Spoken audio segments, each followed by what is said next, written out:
नमस्कार मित्रांनो, welcome to S class education.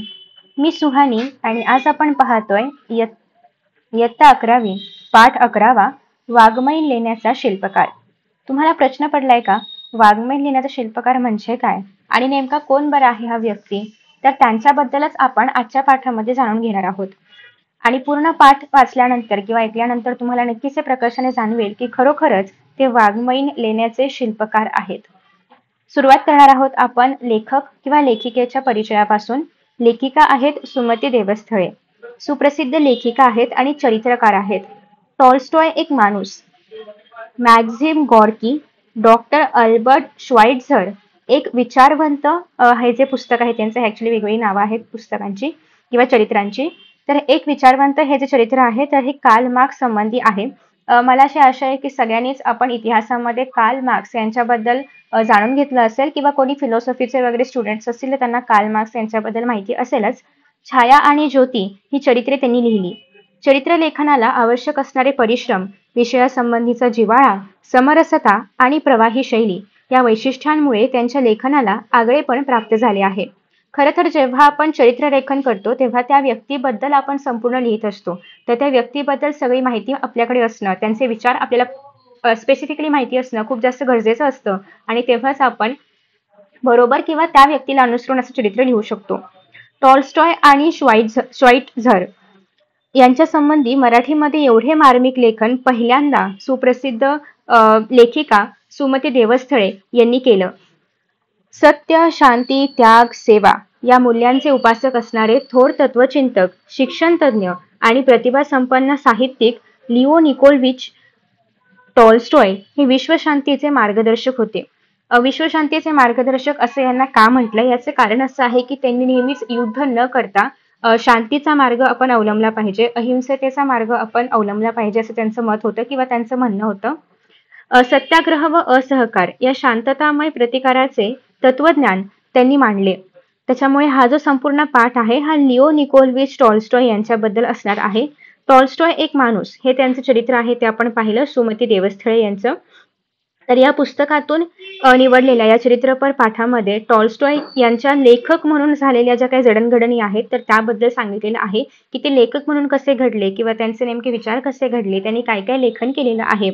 War and peace या महान कादंबरीच्या निर्मिती प्रक्रियेचे प्रत्येकारी चित्रण याच्यामध्ये करण्यात आलेलं आहे. वॉर अँड पीस मध्ये अर्थात आपण पाहिले की ते शांततेचे पुरस्कर्ते होते.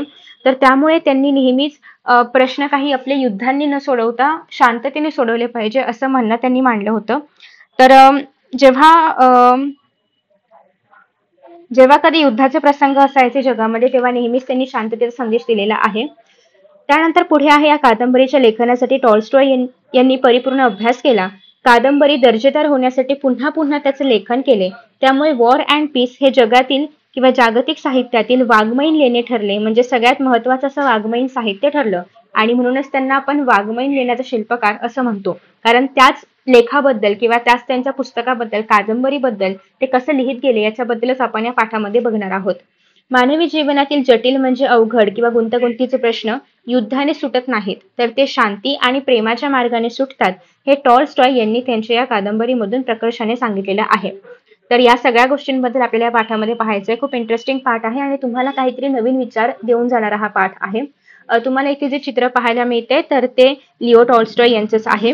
जेमतेम 2 वर्षाचा मातृविहीन म्हणजे आई नाहीये असा मुलगा लिओ यासनाया पोलानामधील प्रशस्त घरामध्ये वाढत होता. आत्याने आईची जागा इतकी मनपूर्वक भरून काढली होती की आपल्या जीवनामध्ये काही न्यून असल्याचे लिओला कधी जाणवलेच नाही. म्हणजे आपल्याला हे पाहायला मिळते की तो त्याच्या आत्याकडे राहत होता आणि आत्याच लिओ यांचा सांभाळ करत होती. दुसरी गोष्ट अशी आहे की न्यून असणे इथे हा वाक्प्रचार आलेला आहे आणि न्यून असण्याचा अर्थ होतो कमतरता असणे. म्हणजे आत्या इतका चांगल्या पद्धतीने त्यांचा सांभाळ करत होती की आई नाही याची त्यांना अजिबात कमतरता अशी वाटत नव्हती. त्यांची आई जरी त्यांना मुळीच आठवत नसली तरी अगदी तान्हेपणाच्या 2 आठवणी त्यांनी आवर्जून लिहून ठेवलेल्या आहेत. अर्थात ते 2 वर्षांचे होते त्यामुळे आईचा चेहरा लक्षात ठेवणं किंवा आई कशी आहे काय आहे हे कळण्याइतपत ते मोठे नव्हते.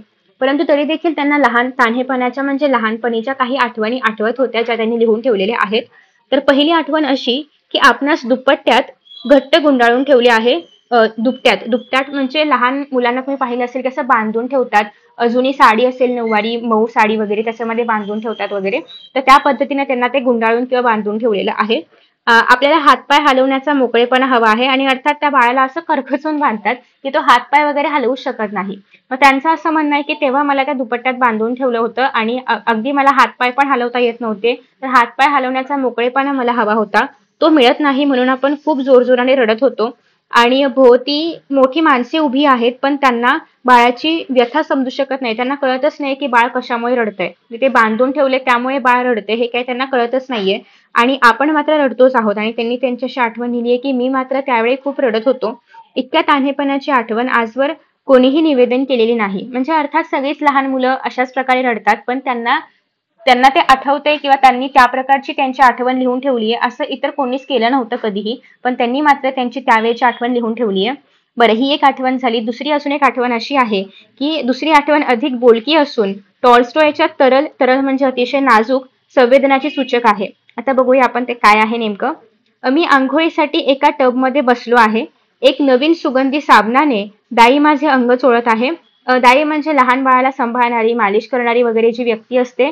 दाईमा म्हणतात तिला किंवा आपण आजच्या भाषेमध्ये नर्स वगैरे म्हणू शकतो, आया म्हणू शकतो. तर ती व्यक्ती माझं अंग चोळत आहे म्हणजे त्या लहान बाळाला अंघोळ घालते. म्हणजे इन शॉर्ट टॉल्स्टॉयलाच अंघोळ घालते. तर त्यानंतर पुढे असं आहे की तो सुगंध सर्व पाण्यामध्ये मिसळलेला आहे. सुगंधाच्या नाविन्याची जाणीव मला उत्तेजित करत आहे. आणि तो जो सुगंध आहे अर्थात लहान बाळाला सुगंधी साबण लावत असतील, तो सुगंध सगळे पसरलेला आहे. तो सुगंध त्यांना उत्तेजित करतोय, उत्साहित करतोय. प्रथमच मला माझ्या चिमुकल्या देहाचे अस्तित्व जाणवते आणि आवडते सुद्धा. आणि जेव्हा दाई त्यांचं अंग चोळत होते तेव्हा त्यांना सगळ्यात पहिल्यांदाच कळतं की हे आपलं शरीर आहे, हे आपलं अस्तित्व आहे आणि त्यांना ते आवडू लागतं. मऊ काळाभोर लाकडी टब त्यांचा ते त्या स्थितीचं वर्णन करतात की तेव्हा कशा पद्धतीने आसपास काय काय वस्तू होत्या. तर असा एक काळाभोर लाकडी टब होता. बाह्या मागे दुमडलेल्या दाईचा हात होता. पाण्याचा कडक वाफा म्हणजे गरम पाणी काढलं असेल, कसं म्हणतो आपण त्याला, कोमट पाणी, थोडं गरम थोडं थंड असं पाणी होतं. चिमुकल्या हातांनी पाण्याशी खेळताना होणारा आवाज आणि अर्थात लहान मुलं जेव्हा अंघोळीच्या टबमध्ये असतात तर तेव्हा ते असं पाणी म्हणजे हात पाण्यावरती मारत असतात. तर तो जो काही आवाज होता तर तो आवाज टबाच्या ओल्या कडांवरून माझे चिमुकले हात फिरवत असताना झालेल्या पृष्ठभागाच्या गुळगुळीतपणाची जाणीव हे सारे सारे आठवते मला. आणि अर्थात आपण टबच्या कडाला जर असे हात लावला तर असंच एक म्हणजे तो जो लाकडाचा टब आहे तो गुळगुळीत केलेला असणार आहे. तर तो गुळगुळीतपणा किंवा तो स्पर्श म्हणजे या ठिकाणी तुम्हाला पाहायला मिळतंय का की त्या लहान बाळाला आता इंद्रियांची ओळख होते म्हणजे स्पर्शाची ओळख होते हात लावल्यानंतर. आवाज त्यांना कळतोय, जेव्हा पाण्यामध्ये आपण हात मारतो तेव्हा तो आवाज येतोय. त्यांना त्या अशा पाण्यातून निघणाऱ्या वाफा पाहायला मिळतायत. त्यांना सुगंध घेता येतोय म्हणजे नाकाद्वारे ते सुगंध घेतात.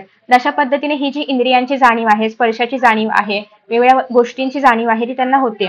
आणि त्यांना हे सारं अजून सुद्धा आठवतंय. जेव्हा त्यांना सगळ्यात पहिल्यांदा अंघोळ घातली असेल तेव्हा तो सगळा प्रसंग त्यांना आठवतोय. तो सुगंध त्यांना आठवतोय. ते सगळं काही त्यांना अजूनही आठवतंय. म्हणजे हे किती इंटरेस्टिंग आहे. म्हणजे आपण हे रोजच्या आयुष्यामध्ये पण बघतो, पण आपण या दृष्टिकोनातून कधीच त्या गोष्टींकडे नाही पाहिले. आणि किती अर्थपूर्ण आहे ही आठवण.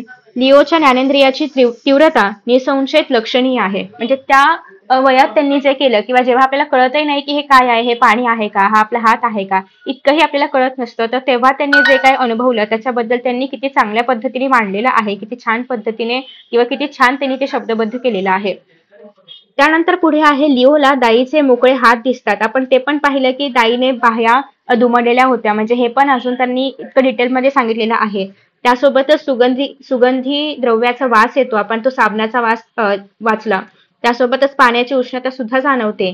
पाण्याशी खेळताना पाण्याचा आवाज ऐकू येतो. टबच्या आतील मऊ स्पर्श कळतो. म्हणजे या सगळ्या गोष्टी ज्या आहेत या सर्व संवेदनाची संकलित जाणीव आनंददायी वाटते. म्हणजे आपण सुद्धा इतकी वर्ष अंघोळ करतोय, आपण कधी इतकं डिटेलमध्ये अनुभवलं नसेल, काहीही अनुभवलं असेल सुद्धा, पण तरी पण हा विचार लिहून काढणं किंवा हे या पद्धतीने मांडणं असे जाणीव ठेवणं हे किती वेगळा विचार आहे.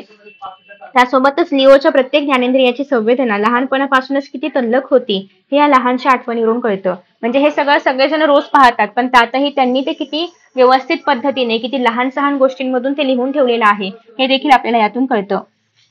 निरनिराळ्या संकल्पनांशी खेळत बसण्याची आणि त्यांचे दृक्प्रत्यय म्हणजे प्रत्यक्ष ते करून पाहणं, करून पाहून त्याचा अनुभव घेणं. दृक्प्रत्यय दृक प्रत्यय मनाने, दृक म्हणजे पाहणं आणि त्याचा प्रत्यय घेणं म्हणजे अनुभव घेणं. मनाने अनुभवण्याची लिओची शक्ती अमर्याद होती. अमर्याद म्हणजे ज्याला कुठल्याही प्रकारची मर्यादा नाही, लिमिट नाही असं. त्याचे कोवळे वय लक्षात घेता ती शक्ती विलक्षण होती असंच म्हटलं पाहिजे. आणि हे अगदी किती लहान वयातलं आहे आणि त्यातलंही त्यांना आठवते किंवा त्यातलंही ते थोडं मोठं झाल्यानंतर लिहून वगैरे ठेवतायत. म्हणजे हे किती विलक्षण शक्ती आहे किंवा किती वेगळा विचार आहे. लिओची बौद्धिक वाढ अगदी झपाट्याने होत होती.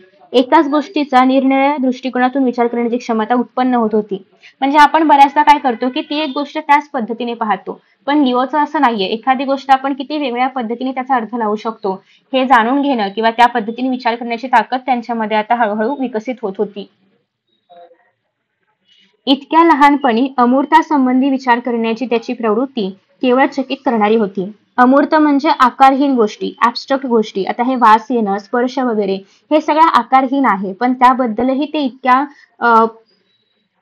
इतक्या वेगळ्या पद्धतीने विचार करू शकतात. ही खरंच एक वेगळी प्रवृत्ती आहे, वेगळा स्वभाव आहे आणि विचार करणारी आहे, चकित करणारी आहे. हीच प्रवृत्ती मोठेपणे भूमिती श्रेणीने वाढत गेली आणि प्रत्येक घटनेच्या हेतूचा विचार करणं, सतत आत्मशोधन करणं, स्वतःच्या विचारांची अंतःस्रोत ओळखण्याचा प्रयत्न करणं याचा त्याला जणू छंदच जडला होता. अंतःस्रोत म्हणजे काय? आपल्या अंतर्मनातील प्रेरणा. तर हे सगळं ओळखण्याचा प्रयत्न करणं, स्वतःला जाणून घेणं, कुठल्याही गोष्टीचं आत्मशोधन करणं, एखादा कुठलाही विचार असेल तो असाच का आहे, असाच का घडला, त्याच्याबद्दल डीपमध्ये जाणून घेणं, या सगळ्या गोष्टी हळूहळू ते करू लागले आणि हळूहळू हा त्यांचा छंदच बनला आणि त्यामुळे कदाचित ते पुढे जाऊन इतक्या चांगल्या पद्धतीने लेखन करू शकतात. लहानपणापासूनच त्या क्षमता त्यांनी स्वतःमध्ये विकसित केल्या होत्या. त्यांच्या मनाची पाटी कोरी किंवा निर्विकार अशी कधीही राहू शकली नाही, कारण लहानपणापासूनच ते काहीतरी नवीन नवीन विचार करत होते.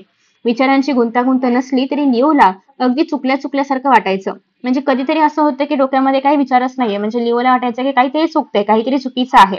म्हणजे प्रत्येक वेळी त्यांना त्यांच्या मनामध्ये काहीतरी विचार हवा असायचा, काहीतरी विचार ते करत असायचे. एकदा तो स्वतःशीच म्हणाला, मी आता कसला विचार करतो आहे बरं? हो, मी कसला विचार करतोय या प्रश्नाचाही मी विचार करतोय. आणि एकदा ते स्वतःशी म्हणाले की इतके सगळे विचार चालू आहेत डोक्यामध्ये की नेमका मी कशाचा विचार करतोय आणि हा प्रश्न सुद्धा मला विचारावा लागतोय, म्हणजे मी त्याचा सुद्धा विचारच करतोय. तर अशा पद्धतीने कधी कधी आपल्या मनात खूप गोंधळ सुरू असतो. बरेचसे विचार सुरू असतात. कधी कधी आपण स्वतःशीच डिबेट करत असतो की हे बरोबर आहे का ते बरोबर आहे, आणि त्या कंडिशन मध्ये आपलंही कधी कधी असं होऊ शकते की नेमकं कळतच नाही आपल्याला नेमकं चाललंय काय, खूप गोंधळ उडालेला असतो. तर त्यानंतर असं आहे की त्यांच्या मनामध्ये सतत विचारांची पिंजण चालू असे, म्हणजे सारखे विचार चालू असायचे, विचारांची वर्दळ सुरू असायची सारखीच. साध्या घटनांच्या सुद्धा असंख्य प्रतिमा त्यांच्या मनःपटलावर म्हणजे मनावर एकदम दृश्यमान होतात. म्हणजे अगदी साधी जरी घटना असेल तरी पण त्याचे अनेक पैलू त्यांच्याकडे असायचे, त्या विचाराचे अनेक पैलू त्यांच्याकडे असायचे आणि अनेक प्रकारचे दृष्टिकोनातून ते विचार करायचे.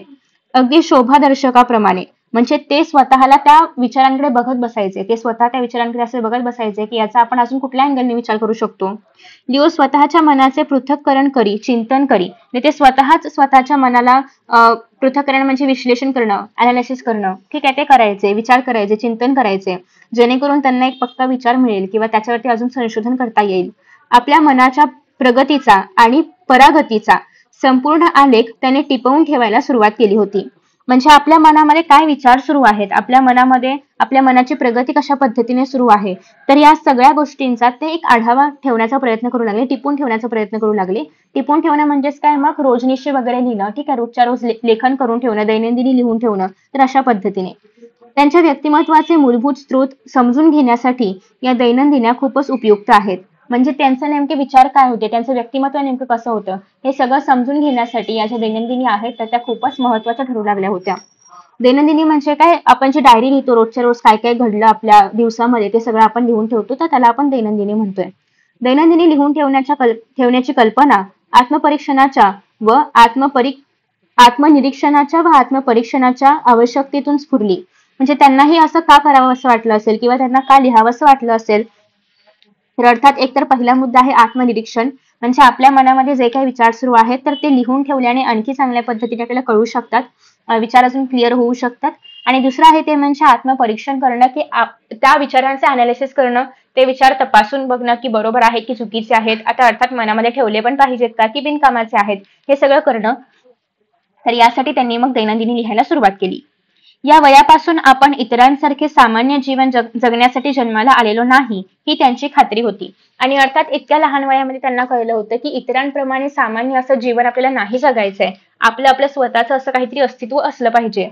त्याच्या आपल्या सुप्त शक्तींवरती विश्वास होता. तर त्यांचा आपल्या स्वतःमध्ये ज्या काही शक्ती आहेत, अर्थात सुप्त शक्ती यासाठी म्हटले कारण आपण आपल्याला सगळ्या शक्ती त्या वयामध्ये ओळखू शकतो असं काही नाहीये, कारण अजून ते खूप लहान आहेत असं दाखवलेलं आहे याच्यामध्ये. तर त्याच्यामुळे त्याच्यावरती मात्र त्यांचा विश्वास होता, स्वतःवरती मात्र विश्वास होता. आणि त्या शक्तींचा वेध घेण्यासाठी म्हणजे आपल्यामध्ये काय शक्ती आहेत ह्या आपल्याला पण कळल्या पाहिजेत ना. तर तो वेध घेण्यासाठी ते रोज दैनंदिनी लिहायचे. आणि त्याला अत्यंत अगत्याचे वाटायचे. अगत्याचे म्हणजे काय, कळकळ वाटायची त्याच्याबद्दल की लिहिलंच पाहिजे असं वाटायचं. म्हणजे आपल्याला असं होतं ना कधी कधी की आपण डायरी लिहितो एक दिवस, म्हणजे न्यू इयरला आपण डायरीचं उद्घाटन करतो, लिहायला घेतो. ते चांगलं 2-3 दिवस होतं आणि परत चौथ्या दिवशीपासून परत ती डायरी जी बंद होती ती बंदच होते. तर अशा पद्धतीने न होता त्यांना त्याच्याबद्दल खूप कळकळ वाटायची. ते खूप त्यांना रोज लिहावंसं वाटायचं. सवयीचं होऊन गेलं होतं ते त्यांच्या डायरी लिहिणं. त्याच्यानंतर टॉल्स्टॉयला वाचनाची जबरदस्त आवड होती. त्याचा वाचनाचा वेग उत्तम होता. त्यांना वाचायला पण फार आवडायचं आणि ते खूप वेगाने वाचायचे. भरपूर वाचन आणि मनन त्यांनी केलं होतं. पुश्किन, टर्जेनिव्ह, डिकिन्स, व्हॉल्टेअर, रुसो इत्यादी ग्रंथकारांचा मनःपूर्वक त्यांनी अभ्यास केला होता. आणि त्यामुळे अभिजात साहित्याची आवड संस्कारित झाली. आणि त्यामुळेच त्यांना अभिजात म्हणजे काय, प्रतिष्ठित, ज्याला आपण क्लासिकल रायटिंग किंवा लिटरेचर म्हणतो, तर त्या पद्धतीने त्याच्याबद्दलही आवड त्यांना लागली. त्यानंतर पुढे आहे लेखन वाचनाच्या बाबतीतही खूप चिकित्सा सुरू होती. म्हणजे लेखन करताना, म्हणजे लेखन करायचं असेल किंवा काही वाचायचं पण असेल तर ते चूक आहे का बरोबर आहे, ते असं का लिहिलं गेलंय वगैरे याच्यावरतीही ते खूप विचार करायचे. सपाटून वाचन सुरू झाले, म्हणजे खूप वाचन सुरू झाले. ललित साहित्य, तात्विक साहित्य, राजकारण, इतिहास, बडे बडे ग्रंथराज सेवेस हजर होते. म्हणजे अतिशय वेगळे विषय वाचणं त्यांना आवडायचं, वेगळ्या जॉनरामधलं वाचन करायला त्यांना आवडायचं. ठीक आहे. यासना याहून सारखी पुस्तके मागवत होता तो, म्हणजे एक ठिकाण आहे यासना या, तर त्यावरून ते सतत पुस्तकं वगैरे मागवत असायचे. सारं काही त्याला अगदी आदर्शातले आदर्श असे हवे होते. म्हणजे सगळं बेस्ट हवं असायचं त्यांना. प्रत्येक वाचलेल्या पुस्तकावर निसटता तरी अभिप्राय नोंदवला जात असे. म्हणजे आपण पण बघा पुस्तकं वाचतो, पण वाचून दिल्यानंतर आपण ते सोडून देतो. पण असं न करता ते पुस्तक वाचल्यानंतर त्यातून आपल्याला काय शिकायला मिळालं किंवा त्या पुस्तकामध्ये काही लिहिलं असेल ते आपल्याला आवडलं असेल, काही नाही आवडलं असेल, सो अशा पद्धतीने जे काही आहे तर ते त्यांना सांगायचे. ठीक आहे. त्यानंतर पुढे बघा काय सांगितलेलं आहे. सांगायचे म्हणजे ते लिहून ठेवायचे त्यांच्या दैनंदिनीमध्ये किंवा रोजनिशीमध्ये.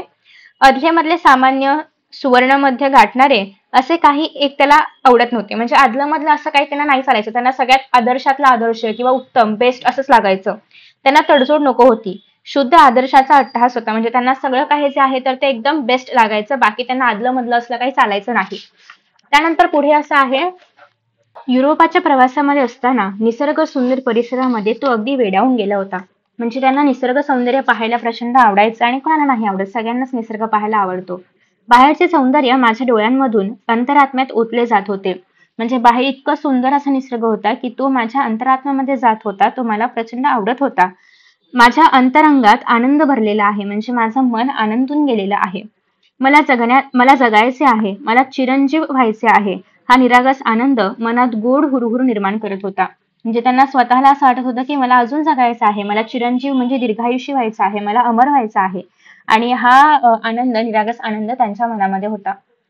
निसर्ग सौंदर्यातून निसर्ग सानिध्याची ओढ निर्माण झाली. म्हणजे निसर्गाचे सौंदर्य पाहून असं वाटतं की आपण निसर्गाच्या सानिध्यात राहावं किंवा निसर्गामध्येच राहावं, आणि त्याची ओढ त्यांच्या मनामध्ये निर्माण झाली. मग या धरतीच्या लेकराने मातीशी मसलत करायला सुरुवात केली. म्हणजे मातीशी गप्पा मारायला किंवा मातीशी बोलायला सुरुवात केली, मातीमध्ये रमायला सुरुवात केली. कापणी, लावणी, खुरपणी, निंदणी या सगळ्या कामांमध्ये ते रस घेऊ लागले. आणि मग हळूहळू त्यांना मातीशी निगडीत ही सगळी जी काही कामं आहेत किंवा इन शॉर्ट मातीशी जास्तीत जास्त वेळ आपण संपर्क राहू शकतो, चर्चा करू शकतो, मसलत करू शकतो, ही सगळी कामं त्यांना आवडू लागली. गवत झपाझप काढण्याचे काम त्यांच्या खास आवडीचे होते. शेतीचे काम म्हणजे नवनिर्मिती. किती सुंदर विचार आहे. म्हणजे शेतीचं काम आपण जेव्हा करतोय तेव्हा ती एक नवनिर्मितीची प्रोसेस आहे, एक प्रक्रिया आहे, त्यातून नवीन काहीतरी निर्माण होतंय. आणि हा नवनिर्मितीचा आनंद तो अगदी दमछाक होईपर्यंत अनुभवत असायचा. आणि त्यांना प्रचंड आवडायचं हा सगळा अनुभव घ्यायला. कामाशी इतका समरस होऊन जाई की स्वतःचाही विसर पडे. म्हणजे त्यांना हे काम इतकं आवडायचं की ते त्यांना स्वतःचा पण विसर पडायचा. अगदी ते थकून जायचे तरी पण त्यांना ते काम आवडायचं. त्यानंतर पुढे असं आहे की हात अगदी यंत्रासारखे झपाट्याने चालू राहायचे. तो जणू नुसता साक्षीत्वाने खुरप्यावर वाकलेला असायचा आणि ते फक्त आणि फक्त ते खुरप चालवायचे. साक्षीत्वाने म्हणजे अतिशय एकाग्रतेने, अतिशय दक्षतापूर्वक ते त्या खुरप्यावरती हात चालवायचे किंवा म्हणजे खुरपं घेऊन ते सगळी कामं करायचे. आणि निढळाच्या घामावर वाऱ्याच्या झुळकी आल्या म्हणजे तो गारवा विलक्षण वाटायचा. आणि हे काम करून जो घाम आलेला आहे, जो थकवा आलेला आहे, त्याच्यावर जेव्हा छान अशी मंद वाऱ्याची झुळूक यायची तेव्हा अतिशय छान वाटायचं, अतिशय विलक्षण वाटायचं, विलक्षण आनंद मिळायचा. आणि त्याला कशाची सर येणार आणि दुसऱ्या कशाची सर त्याला येणार आहे का या आनंदाला. त्यानंतर आहे सपाटून. सपाटून म्हणजे पण अगदी झपाटूनच. सपाटून काम केले की अगदी कृतार्थ भावनेने, सुखासमाधानाने तो शेतकऱ्यांबरोबर न्याहारी करायला बसायचा. आणि त्याला पण आवडायचं की आपण काहीतरी चांगलं आज केलं आहे, काहीतरी नवनिर्मितीसाठी आपण हातभार लावलेला आहे. आणि मग अतिशय आनंदाने, समाधानाने शेतकऱ्यांबरोबर ते लोक न्याहारी म्हणजे ब्रेकफास्ट करायचे किंवा काहीतरी खायचे. त्याच्याशी भरपूर गप्पा मारायचा आणि अगदी घरगुती गप्पा सुद्धा ते मारत असायचे. त्यानंतर पुढे आहे अशा प्रकारे कालक्रमानं सुरू असताना दिवसेंदिवस सक्तीच्या एकाकीपणापायी टॉल्स्टॉयच्या मनामध्ये एक प्रकारची अवघड अस्वस्थता निर्माण झाली आणि अशाच पद्धतीने रोज दिवस जात होते. पण हळूहळू मात्र त्यांना एकाकीपणा वाटू लागला म्हणजे एकटेपणा वाटू लागला आणि त्यांच्या मनामध्ये अस्वस्थता निर्माण होऊ लागली. कारण एकटेपणामध्ये खूप सारे विचार येतात. आपण अतिशय चांगले वाईट सगळेच विचार करू लागतो आणि त्यामुळे त्यांचं मन अस्वस्थ असायचं. अंगभर फुलांनी डवरलेली झाडे पाहिली, निसर्गाच्या अजोड कलाकृती पाहिल्या की त्याला आपले एकाकीपण फारच बोचत राही. म्हणजे त्याला जेव्हा असं वाटायचं की बाहेर किती फुलं आहेत पण आपण मात्र एकटे आहोत किंवा बाहेर निसर्ग किती सुंदर आहे पण आपण मात्र एकटे आहोत, असं त्याला सारखं एकटेपणाची भावना मनामध्ये त्याच्या असायची, बोचत राहायची. म्हणजे त्याला त्रास द्यायची, त्याला सतवायची. सर्व भावभावनांशी खऱ्या अर्थाने समरस होणारी सहचारी मिळते की नाही या शंकेने त्याच्या मनाचा नुसता छळ मांडला होता.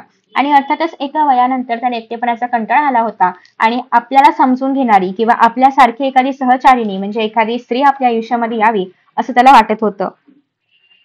किंवा येईल की नाही अशी शंका त्याच्या मनामध्ये निर्माण झाली होती. आणि या शंकेला एक दिवस पूर्णविराम मिळाला. म्हणजेच ती जी स्त्री आहे जशी त्याला हवी होती ती स्त्री त्याच्या आयुष्यामध्ये आली. गृहस्थाश्रमामध्ये प्रवेश करतानाच विलक्षण सुखाच्या वर्षावात टॉल्स्टॉय चिंब भिजून गेला. त्याची पत्नी सोन्या म्हणजे केवळ आनंदाची मूस. म्हणजे गृहस्थाश्रम एकतर आपला सगळ्यात आधी आपण बाल्यावस्थेमध्ये असतो, त्यानंतर आपण विद्यार्थी दशेमध्ये जातो, मग आपण गृहस्थाश्रमामध्ये जातो. तर त्यामध्ये जात असतानाच त्यांना त्यांची जीवनसाथी मिळाली जिचं नाव आहे सोन्या. आणि सोन्या ऍक्च्युली ते प्रोनाऊन्स केलं पाहिजे ऍज पर युरोपियन भाषा, तर त्यानुसार तिचं नाव आहे. आणि आनंदाची मूस म्हणजे अतिशय आनंद किंवा आनंदाची घडण किंवा असं खूप आनंदी असणारी किंवा तिच्यामुळे त्यांच्या आयुष्यामध्ये आनंद निर्माण झालेला आहे वगैरे. ठीक आहे. लग्नानंतरची 15-16 वर्षे टॉल्स्टॉयचा जीवन प्रवाह फारशी वाकणे वळणे न घेता अनिरुद्धपणे वाहत राहिला. म्हणजे लग्नानंतर साधारणतः 15-16 वर्ष अतिशय सरळ जीवन चाललं होतं. कुठेही काही मोड नाही आयुष्यामध्ये, अडथळा नाही. अनिरुद्ध म्हणजे अडथळा नसणारं असं जीवन चाललं होतं. गृहस्थाश्रमामध्ये त्याने चांगले रमून जावे अशी सर्व दृष्टींनी अनुकूल व समृद्ध परिस्थिती होती. म्हणजे अतिशय सुंदर असं जीवन होतं, अतिशय व्यवस्थित असं जीवन होतं. आणि त्यानंतर असं आहे की या काळामध्ये युद्ध आणि शांती व ॲना कॅरेनिना या सुप्रसिद्ध कादंबऱ्या त्याने लिहिल्या. आणि याच काळामध्ये मग त्यांनी 2 कादंबऱ्या लिहिल्या, युद्ध आणि शांती आणि ॲना कॅरेनिना. 1863च्या अखेरीस युद्ध आणि शांती या कादंबरीच्या लेखनास सुरुवात झाली. प्रत्यक्ष लेखनास पुरी 6 वर्ष लागली. म्हणजे 6 वर्ष ते लेखन करत होते. आणि असंख्य व्यक्तिरेखा, अनेक लहान मोठ्या घटनांचा भव्य विस्तार, नेपोलियनची रशियावर स्वारी, युद्धातील चित्तथरारक प्रसंग, तत्कालीन खानदानी रशियन लोकांचे कौटुंबिक जीवन, सामान्य लोकांचे वैयक्तिक जीवन, लष्करी कारवाया, नृत्ये, मेजवान्या, शिकारी इत्यादी असंख्य घटनांच्या तपशिलाने हे भव्य वाङ्मयीन शिल्प आकार घेऊ लागले होते. म्हणजे या पुस्तकामध्ये इतक्या असंख्य गोष्टी आहेत किंवा इतके असंख्य विषय आहेत की सगळ्याच म्हणजे काय म्हणूया आपण त्याला, युद्ध असेल किंवा त्या युद्धामध्ये असणारे व्यक्ती, त्यांचं कौटुंबिक जीवन, त्यांचं वैयक्तिक जीवन, या सगळ्या गोष्टी त्यांनी त्याच्यामध्ये मांडलेल्या आहेत. आणि ही कादंबरी म्हणजे एक प्रकारचं वाङ्मयीन शिल्प आहे आणि ते आता हळूहळू आकार घेऊ लागलं होतं. साहित्य क्षेत्रामध्ये ही कादंबरी म्हणजे न भूतो न भविष्यती, न भूतो म्हणजे न भूतकाळामध्ये अशी घडली होती, न भविष्यती म्हणजे ना भविष्यकाळामध्ये अशी कधी घडेल, अशा प्रकारची ही कादंबरी होती. आणि अशा स्वरूपाचे कैलास लेणे आहे.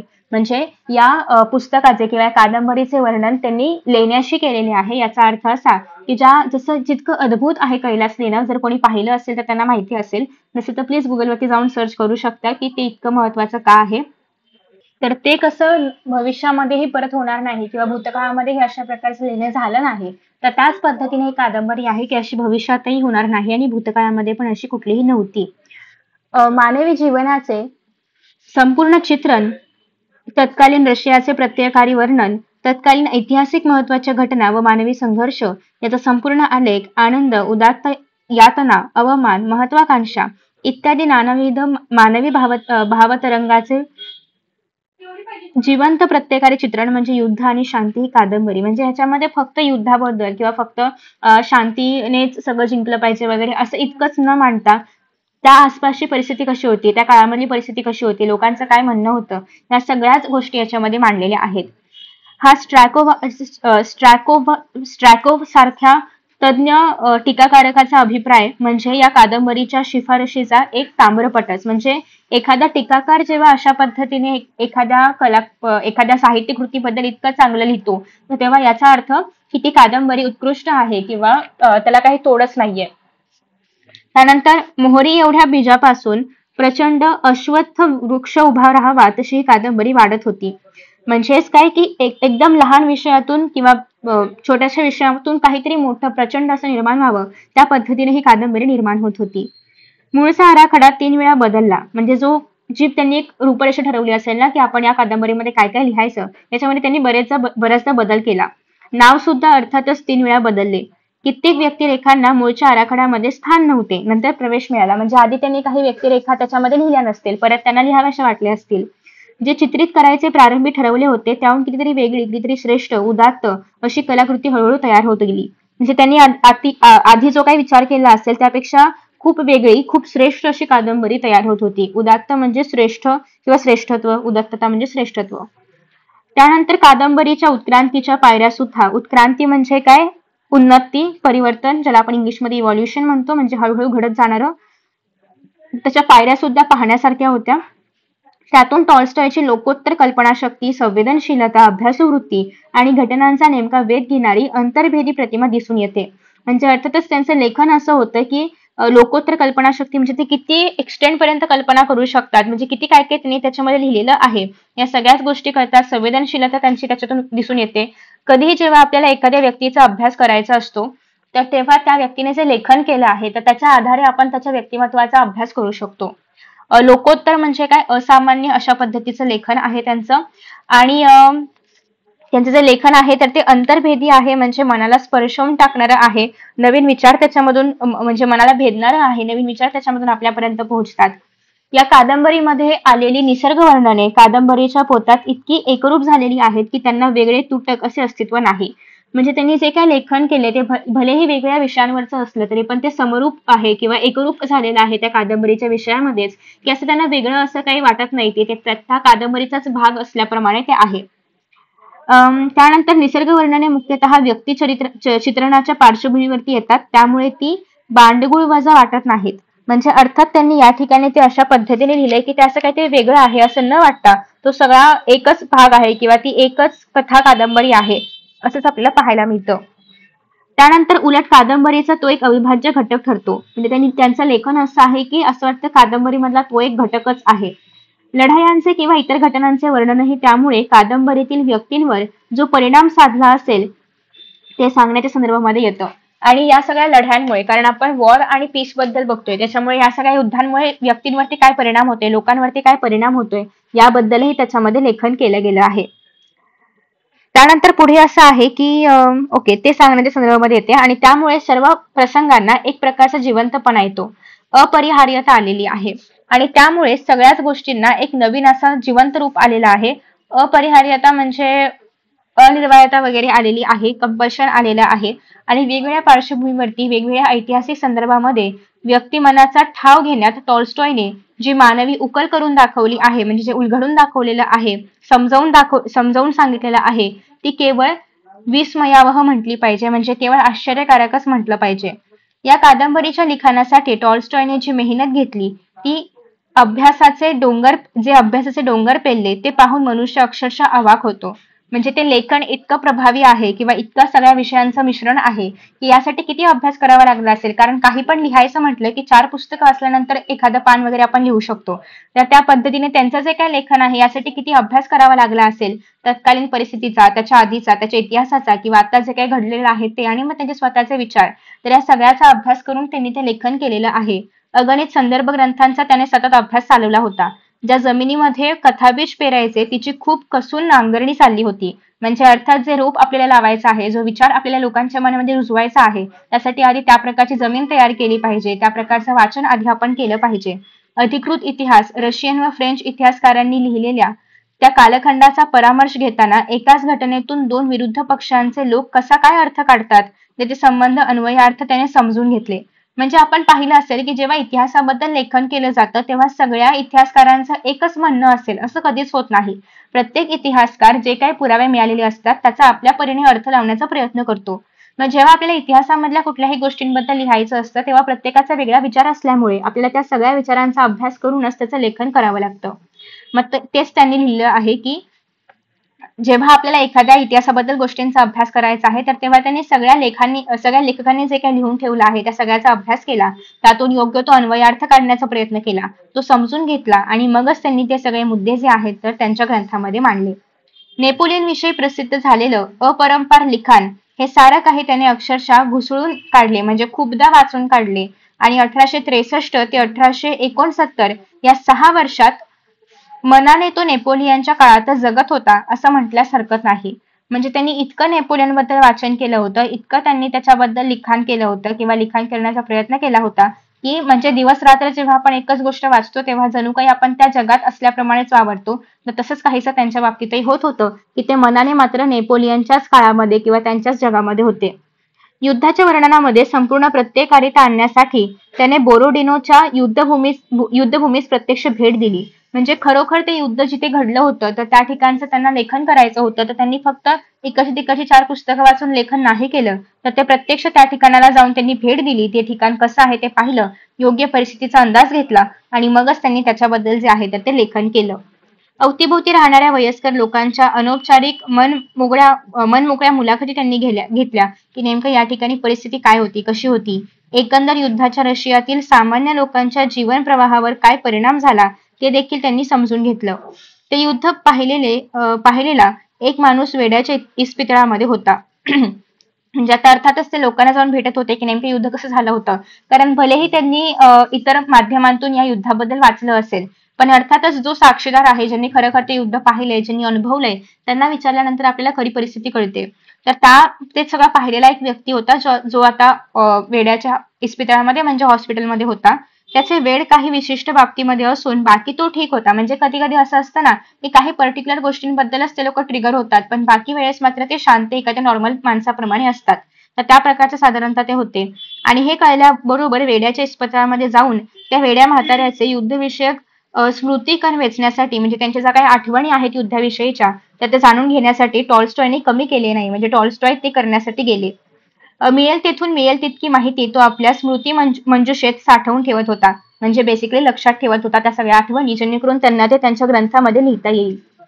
त्यानंतर आहे एकंदर या प्रवासामुळे खूपच प्रत्ययकारी तपशील मिळाला आणि अर्थातच ऍक्च्युअल युद्ध ज्या ठिकाणी घडलं त्या ठिकाणाला जाऊन भेट देणं, तिथे लोकांशी बोलणं किंवा मुलाखती वगैरे घेणं, ज्याने ते युद्ध खरोखर पाहिले त्याच्याशी जाऊन बोलणं, तर या सगळ्या गोष्टींमुळे खूपच खरीखुरी आणि प्रत्येकाही तपशील त्यांना मिळत होता. टॉल्स्टॉयच्या भोवती तपशिलांचा अक्षरशः महासागर हेलावत होता. त्याचे समुद्र मंथन करून मानवी जीवन विषयक तत्वज्ञानाचा अमृतकुंभ काढणे ही काही सोपी गोष्ट नव्हती. म्हणजे आता माहिती सगळी गोळा झाली होती, पण त्यातलं नेमकं काय घ्यायचं, काय लिहायचं आणि लोकांपर्यंत काय पोहोचवायचं हे पण एक मोठा पेच निर्माण झाला होता. आणि इतकी माहिती होती अमृत कुंभ म्हणजे काय, की ऍक्च्युअली काय रिक्वायर्ड आहे, अमृताचा घडा आपण त्याला म्हणूया, जो की खरा लोकांपर्यंत पोहोचवणं गरजेचं आहे. पण या सगळ्या माहितीमधून तेवढंच फक्त पोहोचवणं हे आता सोपी गोष्ट नव्हती. त्याच्या जोडीला आधीच्या भागांचे भागशः प्रकाशन सुरू झालं. म्हणजे पहिला भाग, दुसरा भाग या प्रकारे. एवढ्या प्रचंड कादंबरीचे परिष्करण करण्यात तो सतत कार्यमग्न होता. आणि इतकी मोठी कादंबरी आहे किंवा इतका मोठा विषय आहे, त्याच्याबद्दल लेखन करणं, ते सगळं लोकांपर्यंत पोहोचवणं, हे करणं याच्यामध्ये तो नेहमीच मग्न असायचा. त्यानंतर हा या संदर्भामध्ये त्याने आपल्या कविमित्रास कळवले आणि याबद्दल लिहित असतानाच त्यांनी त्यांच्या कविमित्राला कळवलेलं आहे. काय कळवले बघा. साहित्य निर्मिती म्हणजे एक प्रकारची प्रसूतीच असते. प्रसूती म्हणजे काय, डिलिव्हरी. म्हणजे अर्थात आपण काय पाहिलं की साहित्य निर्माण करणं हे एक प्रकारचं नवनिर्मितीचंच काम आहे. आणि स्त्री जेव्हा प्रसूती करते तेव्हा ते पण एक प्रकारचं नवनिर्मितीच असते. तर त्या अनुषंगाने त्यांनी असं लिहिलेलं आहे. एखाद्या वेळी मनाजोगते लिखाण झाले की त्याला अगदी कृतकृत्य वाटायचं. म्हणजे कधी कधी असं असतं ना की आपण काहीतरी लिहितो आणि ते आपल्यालाच आपलंच लिहिलेलं आवडतं, तर तेव्हा त्याला खूप आनंद व्हायचा. अभ्यासिकेच्या बाहेर जाऊन तो म्हणे, आज माझ्या अस्तित्वाचा एक अंश शाईच्या समुद्रामध्ये टाकून आलो आहे बरं. आणि त्यांना ते आवडलं की ते स्वतःची पाठ थोपटून घ्यायचे आणि स्वतःलाच ते अशा पद्धतीने म्हणायचे की म्हणजे मला जे हवं होतं ते आता मी लिहिलेलं आहे आणि शाईच्या समुद्रामध्ये टाकून आलोय म्हणजे मी ते उतरवलं आहे पेनाने, आता कागदावरती उतरवलं आहे. मला जे म्हणायचं होतं ते अगदी जसंच्या तसं मी उतरवलेलं आहे. म्हणजे जणू काही माझा अंशच मी त्याच्यामध्ये पोचलेला आहे किंवा टाकलेला आहे. कल्पनासृष्टीमुळे उलगडलेला ऐतिहासिक काळ लवकरच बारीक सारीक तपशिलांसह जिवंत होऊ लागला. आणि खरं तर ही सगळी माहिती जी त्यांनी गोळा केली होती, हा जो काही ऐतिहासिक काळाबद्दल त्यांनी अभ्यास केला होता, हळूहळू ते सगळे लिहू लागले आणि तो जिवंत होऊ लागला. कादंबरीतली पात्रे जणू देहधारणा करून त्यांच्याशी बातचीत करू लागली. म्हणजे त्यांनी ते असं लेखन केलं होतं की असं वाचतानाही आपल्याला वाटेल की खरंच ते पात्र आपल्या समोर आहे आणि ते आपल्याशी बोलतंय. तर इतकं प्रखर किंवा इतकं हवंहवंसं वाटणारं, इतकं बोलकं त्यांचं लेखन होतं की जणू काही ते सगळे व्यक्ती किंवा सगळी पात्र आता आपल्या समोर येऊन आपल्याशी बोलणार आहेत. प्रत्यक्षात वावरणाऱ्या व्यक्तीपेक्षा कल्पनासृष्टीतली पात्रे त्याला अधिक जवळची वाटू लागली. आणि खरं तर आपल्या आसपासच्या माणसांपेक्षा त्याला त्यांनी जी निर्माण केलेली पात्र आहेत किंवा त्यांच्या लेखनामधली ही जी पात्र आहेत तर तीच आपलीशी वाटू लागली होती, जवळची वाटू लागली होती. 24 तास ती मानसचित्रे त्याच्या सानिध्यामध्ये वावरत शब्दरूपाने अभिव्यक्त होण्याचा अट्टहास धरीत. आणि म्हणजे 24 तास ते तेच लेखन करायचे, तर त्यांना 24 तास ते लोकच दिसत होते. निर्मितीची प्रक्रिया शक्य तेवढ्या वेगाने सुरू होती, पण मूळच्या अति चोखंदळपणापायी रचलेला पुष्कळशा आकृतीबंध विस्कटून जात होता. म्हणजे कधी कधी असं होतं की आपण खूप लिहितो पण ते आपल्यालाच आवडत नाही किंवा आपणच त्याच्याबद्दल असं होतं की हे बरोबर नाही, म्हणजे हे काय लिहिलंय, हे काय पटणारं नाहीये बरं, म्हणजे आपणच लिहून ते आपल्यालाच नाही आवडत. तर अशा बऱ्याचशा कलाकृती होत्या ज्या त्यांनी नष्ट पण करून टाकल्या किंवा त्यांना त्या आवडल्याच नाहीत म्हणून त्यांनी नाही प्रकाशित केल्या किंवा नाही लिहिल्या त्याच्यामध्ये. धड काही जमत नव्हते. कादंबरीची सुरुवात कशी करावी हा यक्ष प्रश्न सुटता सुटेना. म्हणजे त्यांनी कादंबरी लिहायला तर सुरुवात केली होती, म्हणजे मधले काही भाग लिहून झाले होते, पण सुरुवात कशी करायची हेच त्यांना कळत नव्हतं. 12-15 वेळा सुरुवात केली आणि दूर सारली. म्हणजे प्रत्येक वेळी ते लिहून बघायचे की कशी सुरुवात केली पाहिजे, काय केलं पाहिजे, पण नंतर ते त्यांनाच आवडायचं नाही आणि मग हळूहळू ते त्या पद्धतीने लेखन करत होते जसं त्यांना हवं होतं, पण अगेन आवडलं नाही की परत ते लिहायला सुरुवात करायचे. त्याला काही पसंत पडत नव्हते. मनातल्या व्यक्तींना तर शब्दरूपाने अभिव्यक्त होण्याची निकड, म्हणजे मनामध्ये त्यांनी जे काही योजले होते पात्र, ते तर त्यांना व्यक्त करायचेच होते किंवा त्याची गरज होती किंवा ते करायचंच होतं व्यक्त. पण मनावर मात्र ताण पडत होता, कारण त्यांना जसं हवं होतं त्या पद्धतीने ते लिहिलं जात नव्हतं. सुरुवातीला सूर जुळला तरी नंतरचा भाग सलग लिहिला गेला नाही. म्हणजे सुरुवातीला असं वाटायचं की आपण छान लिहितोय, परत मध्ये काहीतरी अडथळा यायचा आणि लिहिलं नाही जायचं, तर त्याच्यामुळे ते एकसंधपणाने लिहिलं जात नव्हतं. नेमक्या आराखड्याच्या अभावी किंवा बदलत्या आराखड्यामुळे म्हणा हवे तर लेखनाची हमाली सुद्धा खूप वाढली. म्हणजे असं होतं की एकतर त्यांनी काहीतरी मनामध्ये निर्माण केलं असेल अशा पद्धतीने लिहायचं आहे वगैरे, मग त्यांनी आराखड्यामध्ये खूप सारे बदल केले आणि त्यामुळे कदाचित असं झालं असेल की त्यांना जसं हवंय तसं आता त्यांना लिहिताच येत नाहीये किंवा तसं लिहिलं जात नाहीये. इतके परिष्करण की त्याला खरोखर उपमा नाही. म्हणजे इतकं असं होत होतं की त्याला खरोखर काही आपण दुसऱ्या कुठल्या शब्दामध्ये ते व्यक्तच नाही करू शकत. त्यानंतर पुढे असं आहे की शब्दसहती, परिच्छेद रचना, पात्र योजना, कथानकाची गुंफण, ऐतिहासिक नेमके संदर्भ, सारं काही अगदी नेटके बरोबर जमायला हवे होते त्यांना हवं असेल त्या पद्धतीने. त्यानंतर असं आहे की रोज दिवसभर लिहिलेला भाग संध्याकाळी तो सोन्याच्या टेबलावर आणून ठेवी. सो त्यांची वाईफ त्यांच्या टेबलवरती ते आणून ठेवायचे. रात्री सोन्याचे काम सुरू व्हायचे. टॉल्स्टॉयने लिहिलेल्या भागाची सुवाच्य नकल उतरवून काढणे हे तिचे काम, आणि टॉल्स्टॉय जे दिवसभर लिहायचे ते छान अक्षरामध्ये लिहिणं, तर हे त्यांचं काम होतं. त्यांच्या पत्नीचं ते ती अत्यंत मनपूर्वक करायची. आणि त्यानंतर पुढे असं आहे की ती आपण लिहिलेले टॉल्स्टॉयच्या टेबलावर नीट रचून ठेवी आणि मग झोपी जाई. मग त्यांनी जे काही लिहून ठेवलं असेल ते तिला देऊन ते झोपायचे. त्यानंतर ती ते छान लिहून काढायची आणि मग त्यांच्या टेबलवरती ठेवायची आणि मग ती झोपायची. सोन्याने लिहून काढलेले प्रकरण सकाळी नजरेखालून घालत असे. टॉल्स्टॉय सकाळी ते बघायचे. त्यात पुनश्च असंख्य फरक करायचे.